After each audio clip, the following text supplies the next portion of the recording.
Hello students, welcome to EPG Pathshala. I am Dr. Renu Tyagi from Sardar Patel Institute, Ahmedabad. Today we will study the module Methods of Studying the Body Composition from the paper Human Growth, Development and Nutrition. Let's see the objectives of this module or what we are going to learn from this module. We'll try and understand the need of assessment of body composition in our day-to-day life. We'll then understand the two basic methods of assessing the body composition. Then we'll try and understand the basic principle, methodology and applications of these methods. The body composition and growth are the key component of the health nowadays. The current prevalence of increasing obesity among children as well as among adults has highlighted the importance of body fat in our life. However, the other components of the body composition also influence the health outcome, and its measurement is increasingly considered valuable in the clinical practices. Now, there are growing evidences which links the body composition with the health risk together. The Crocton, for example, indicated that although the individuals of a given height could have similar weight, they could still differ in the proportion of the bone, muscle and fat they are carrying. Benke et al. Reported that excessive weight for height and age could be regarded erroneously among people as the obesity. So, by determining the specific gravity of the football players who ranged in age from 170 to 260 pounds, they found that 11 out of the 17 overweight players were classified within the low fat categories. Another scientists, Keyes and Brozek, corroborated these results, and they also found that the subjects were found to be misclassified by the insurance scales when measured through the body composition methods of evaluation. Besides, the new research also suggests us that the longevity of the human life can be increased further by losing the fat and not by losing the weight. Addition to this fact, the body composition is very important in the athletic performance. The body composition techniques are now very important, and they are not only laboratory procedures, but they are being used in the ordinary medical practices, health clubs or even at homes. A person's health status can be more accurately assessed by measuring the body composition of that individual. Also, the effect of the dietary and the physical activities programs can be better directed. Therefore, it becomes very important to study the body composition nowadays. Let's have a look at the different methods of studying the body composition. The body composition can be studied by the direct assessment as well as by the indirect assessment. Let's see what is the direct assessment of the body composition. Two approaches directly assess the body composition. One technique dissolves the body in a chemical solution to determine its mixture of fat and fat-free component, called as chemical dissolution method. The other is physically dissecting, or that is the cadaver technique, to assess the fat-free adipose tissue, muscles and the bone. Considerable research has chemically assessed the body composition in various animal species, but few studies have directly determined the human fat content. These direct assessment of body composition methods are labor intensive and tedious, as they require the specialized laboratory equipment and involve ethical questions and legal hurdles in obtaining the cadavers for the research purposes. Direct body composition assessment suggests that while considerable individual differences exist in total body fatness, the composition of skeletal mass and the fat free and fat tissues remain relatively stable. Researchers have developed some mathematical equations to indirectly predict the body's fat percentage on the basis of the assumed constancy of these tissues. Now let's understand what are the indirect assessment methods of studying the body composition. There are various indirect procedures to assess the body composition. One involving the Archimedes principle applied to the hydrostatic wing, also referred as the hydrodensitometry or underwater weighing. This method computes the percentage body fat from body density, which is the ratio of body mass to the body volume. The other procedure predicts the body fat from the skin fold thickness and the girth measurement. X-ray, total body electrical conductivity or bioimpedance analysis, near infrared interactance, ultrasound computed tomography, and magnetic resonance imaging are some of the other methods to estimate the body composition indirectly. Some of the other indirect assessment methods of the body composition are the magnetic resonance imaging, ultrasound, and computed tomography under the imaging methods, and the anthropometric methods includes the weight height indices, the skin fold thicknesses measurement at various sites in the body, and various body circumferences and diameters and breadths, which can be used to find out the body composition. Now let's have the idea of densitometry technique to assess the body composition in little more detail.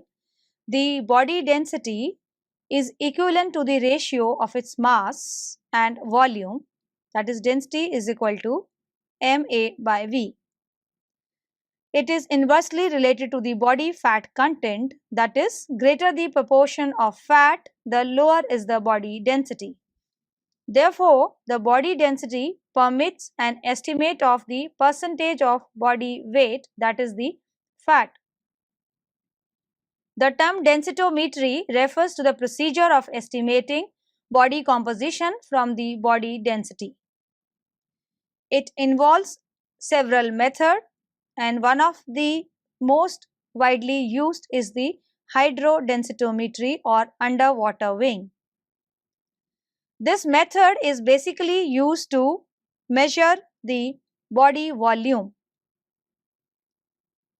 In this method, the subject sits in a specially constructed tank on a suspended chair or frame. This method required a high degree of water confidence, as subject has to exhale all the air before submerging in the water.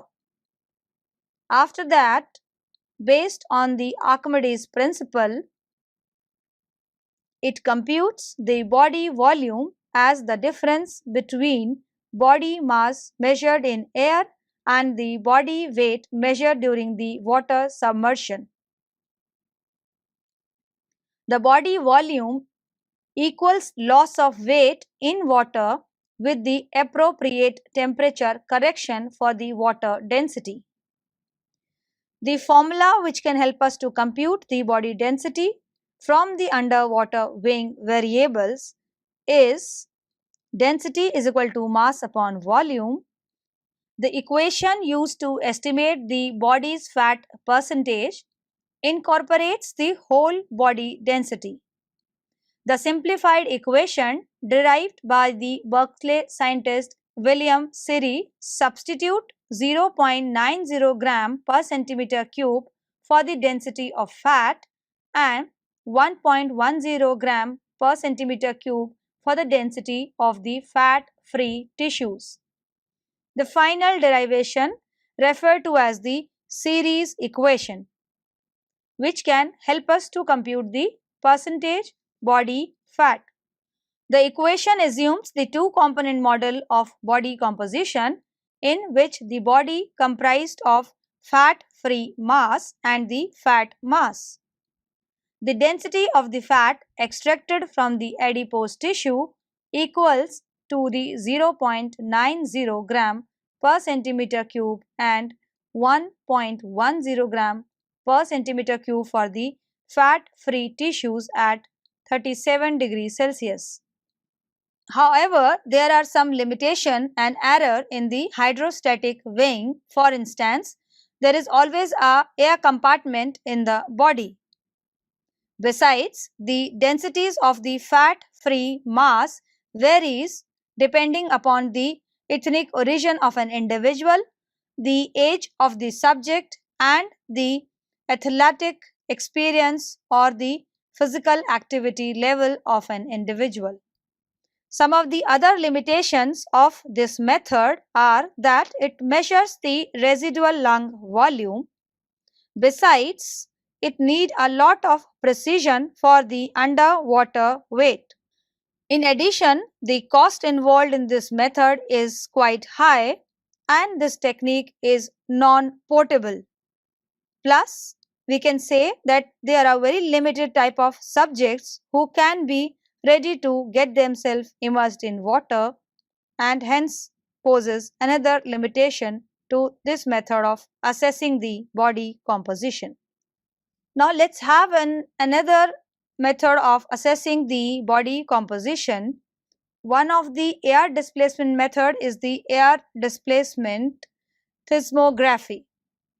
This is an alternate method to the hydrodensitometry which has potential clinical values. This method is simply based on the classic gas laws and does not require the water submission.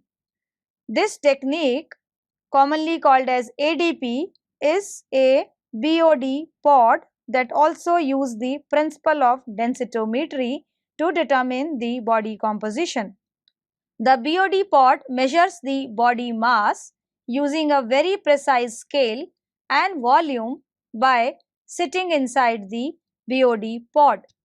The BOD pod differs from underwater weighing as it uses air as an alternative of water to measure the body volume based on the physical relationship between pressure and volume. The BOD pod consists of two chambers. The molded seat inside the BOD pod divides it into two chambers, namely the front seat and the rear chamber, and provides a common wall between these two chambers.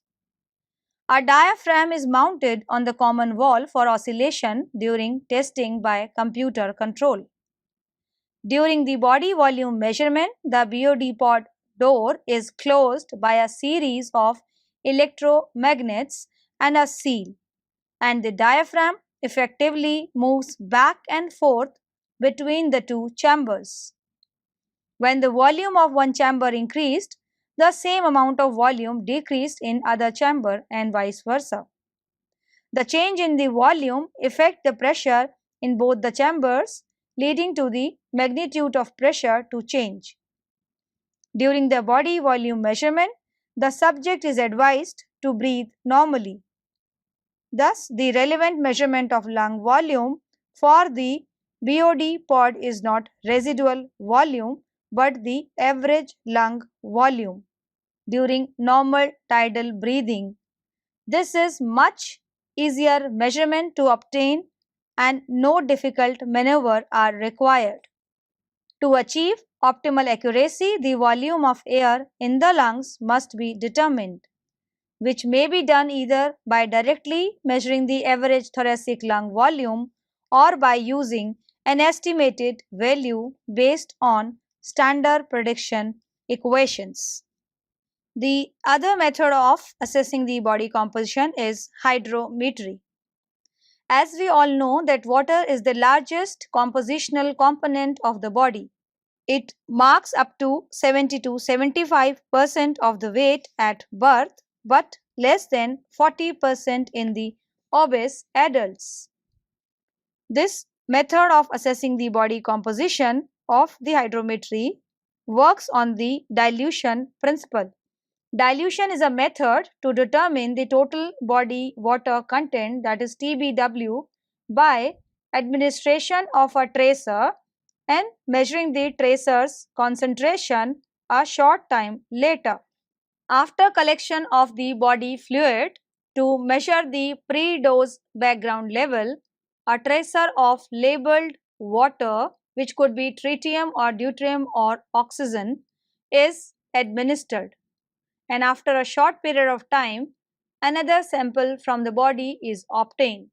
The total body water is calculated on the basis of measured dilution of tracer element and the assumed exchange rate of a tracer with non-aqueous compound.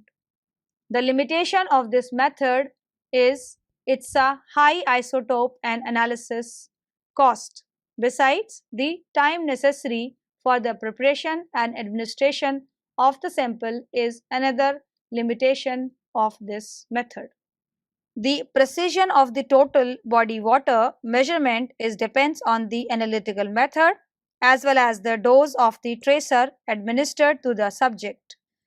In general, the mass spectrometric methods have been the most precise. Using the two isotopes, the precision is 1 to 2%. However, using the other analytical method, the precision is between 2 to 4%. The procedural variations, such as the physiological fluid selected for sampling equilibration time, the estimated correction factor for the isotropic dilution space, and the method selecting for assessing the labeled water may all contribute to the increased technical error, posing the limitation to use this method. In 1958, the Kulwich, Feinstein and Anderson correlated natural potassium concentration with the fat-free mass in the body. In human body, naturally distributed radioactive potassium present in three forms of isotopes, that is 39K, 40K and 51K. The total body counting or total body potassium measures the amount of potassium 40K in the body. Potassium is found almost entirely within the cell bodies. Measuring the amount of potassium in the body can provide us an estimate of body cell mass.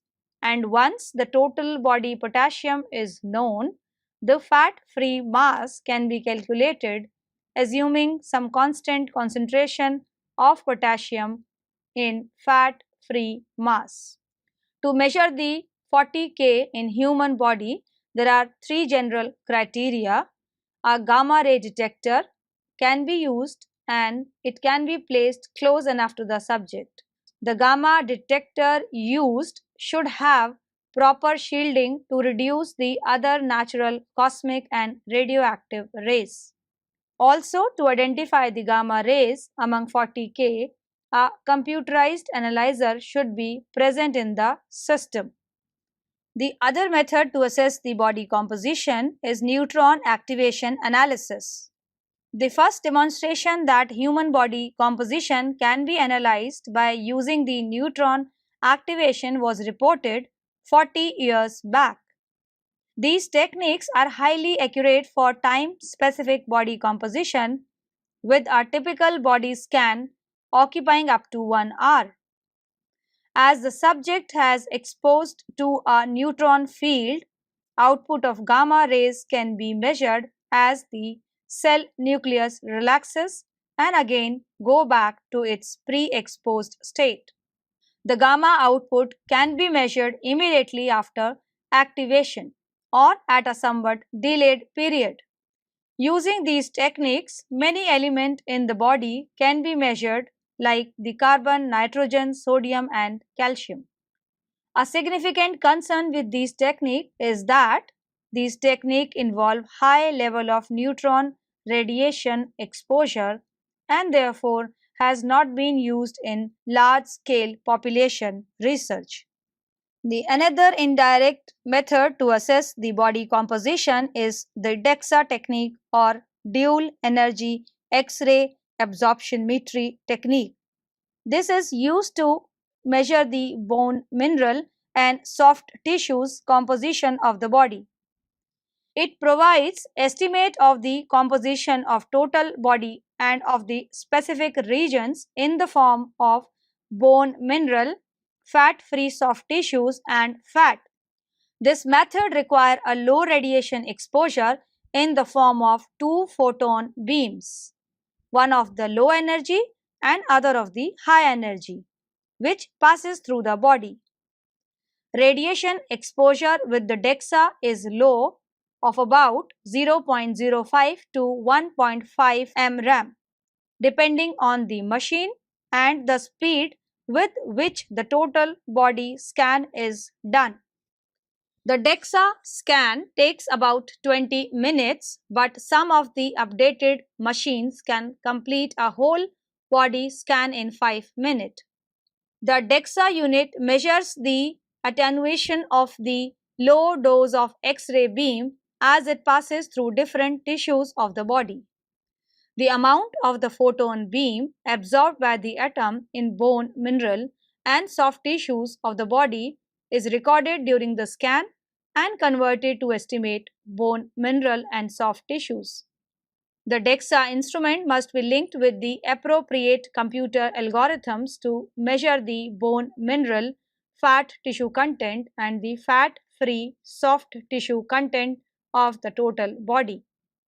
Another most popularly used method to assess the body composition is the bioelectrical impedance method, that is the BIA technique. The bioelectrical impedance analysis is a method of assessing the body composition and it measures the body fat in relation to the lean body mass. The human body has a tendency to conduct an electric current. The aqueous tissues in the body have dissolved electrolytes. Because of that, they are considered as the conductors of an electrical current, whereas the body fat and bone have relatively lower electrolytic content and hence poor conducting properties. This difference in the electrolyte content permits an estimate of fat-free mass from the magnitude of the body's electrical conductivity or from the body's impedance to an electrical current as it flows from the source, usually the ankle, and the sink, usually the wrist electrodes.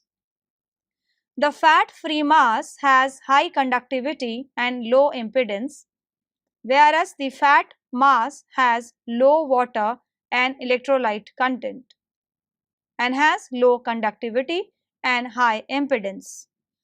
The basic principle behind the BIA technique is that the impedance is the frequency dependent opposition of a conductor to the flow of electric current. Impedance is a vector quantity which consists of two independent scalar quantities, that is resistance and reactance. The general theoretical model of BIA, that is bioelectrical impedance, treat the human body as a single cylinder with the measurements made between electrodes placed on the wrist and the ankle. The adjustment of the bioelectrical data for the height allows the estimation of total body water. In practice, the empirical derivation of the regression equations relating height squared to the impedance to total body water is required and these equations are applied to predict the total body water, which is converted to the fat-free mass. The imaging methods are considered to be the among most accurate approaches for in vivo quantification of the body composition.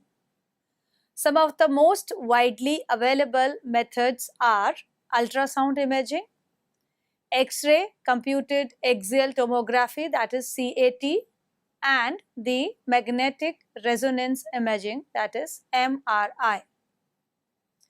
The ultrasound is most of the familiar and oldest technique of the imaging among all the three imaging methods. In this method, the ultrasound rays reflect from the boundaries of the body tissues, which are interpretable by a trained technician.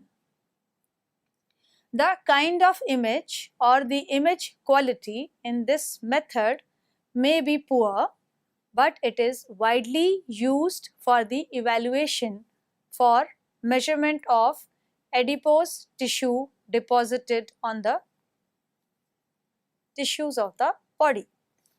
The ultrasound imaging is free of hazards.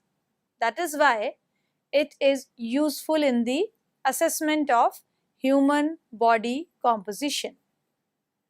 Detecting the differences in adipose tissue distribution can be more explored by using this technique in details. Now let's have a look at the computed tomography in details. This method generates the detailed cross-sectional two-dimensional radiographic images, where X-ray beam passes through the tissues of different densities. And this provides us the quantitative information on the total tissue area, the total fat and muscle area, and the thickness and volume of tissues and organs. Now let's study the basic principle behind the imaging method, especially the computed tomography technique. In this technique, an X-ray tube and detectors are located at the opposite poles of a large ring, where a tube rotates around the table. The subject is made to lie with arms stretched above his or her head. A computer connected with the subject generates an image from the attenuated beams to recognize the tissues and hence to create an image. Now let's have a look at the magnetic resonance imaging technique in more details. As we all know that the atom and the molecules in human body are in random orientation as the magnetic field of earth is very weak, but when the human body placed in a strong magnetic field, some of the nuclei will attempt to align with or against the magnetic field. The hydrogen proton in particular have a high affinity for alignment with the magnetic field. After the hydrogen protons are aligned in a known direction, a pulsed radio frequency is turned off. The proton gradually returns to the original state, in the process releasing energy that is absorbed in the form of radio frequency signal.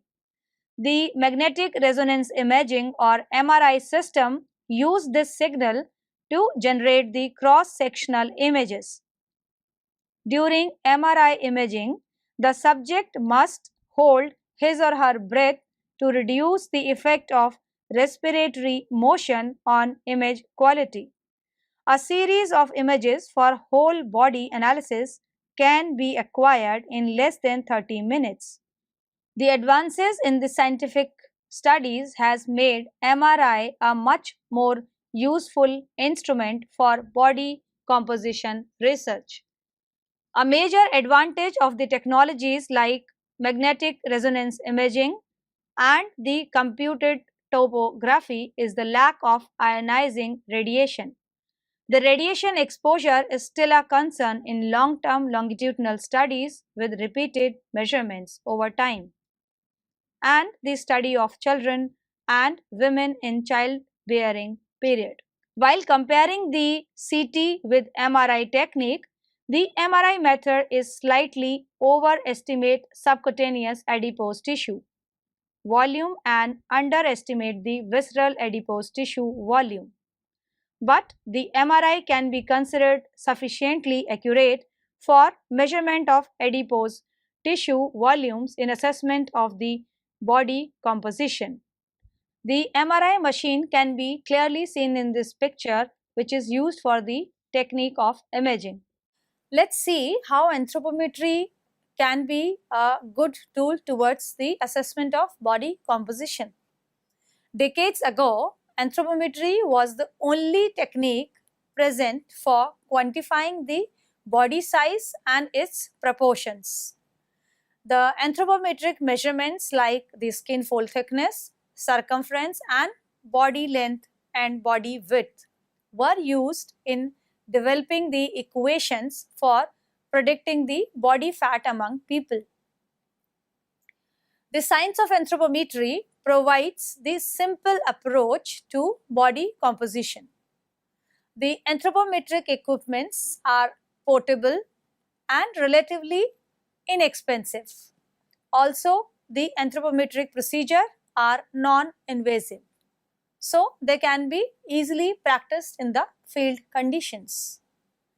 However, the anthropometry requires adequate training by an experienced professional and quality control, including the analysis of inter and intra-observer reliability and the calibration of the equipments or instruments during the study or during the course of the work.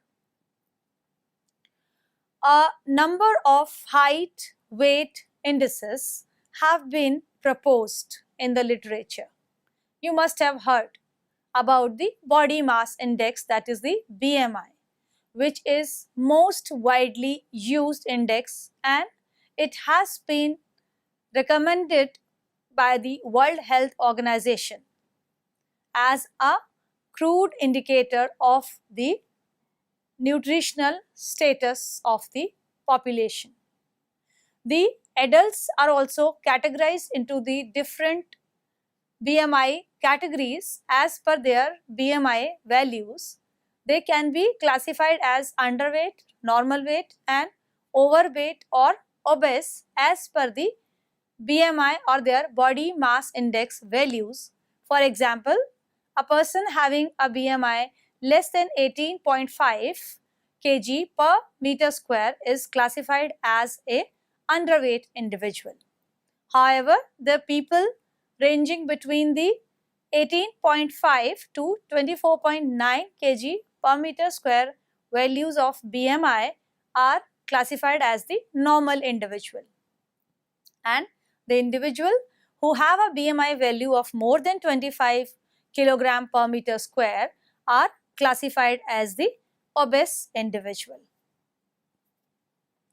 The children are also screened as per their weight for height standards and the body mass index values, or as the age reference charts, due to the discrepancies rate of the growth.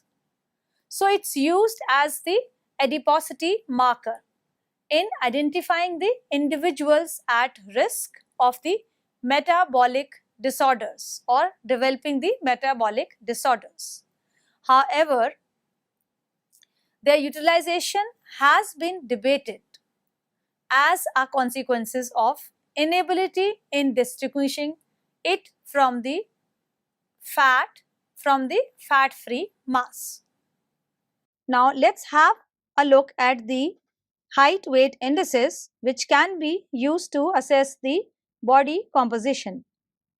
A number of height weight indices have been proposed in literature, that is the body mass index, which is most commonly used to assess the body composition. The body mass index is the most widely used index and has been recommended by the World Health Organization as a crude indicator of nutritional status. The children can be screened as per the weight for height and BMI for age reference chart due to discrepant rate of growth.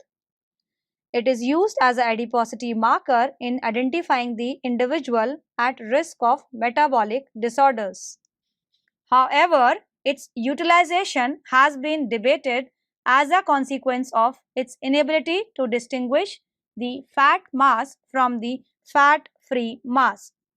Let's have a look how the skin fold thicknesses can be utilized to assess the body composition. The skin fold thicknesses are widely accepted as the measurements of the body fatness because of the two reasons. Number one, they makes about 40 to 60% of total body fat. And number two, the skin fold thicknesses can be measured directly by using a well-calibrated caliper. The most often used skin folds for the assessment of total body fat are the biceps, triceps, subscapular, suprailiac and abdomen. Despite relatively strong correlations of the skin fold thicknesses at a single site with body fat percentage, no single site is accurate predictor of the percentage of body fat, reflecting the inter-individual variation in distribution of subcutaneous adipose tissue and the proportion of total adipose tissue under skin. The tricep skin fold thickness is the highly sensitive to the nutritional status and hence used directly as an indicator. As per the literature, the four different calipers have been used to study the skin fold thicknesses. Some of the advantages of using the skin fold thickness technique are that this technique is quite inexpensive, it's quite fast as well as portable and can generate a large database. Now let's see how the circumferential measurement and breadths can help us to study the body composition. In past few decades, more than 17 sites for circumference measurements have been used in equations for predicting the body fatness.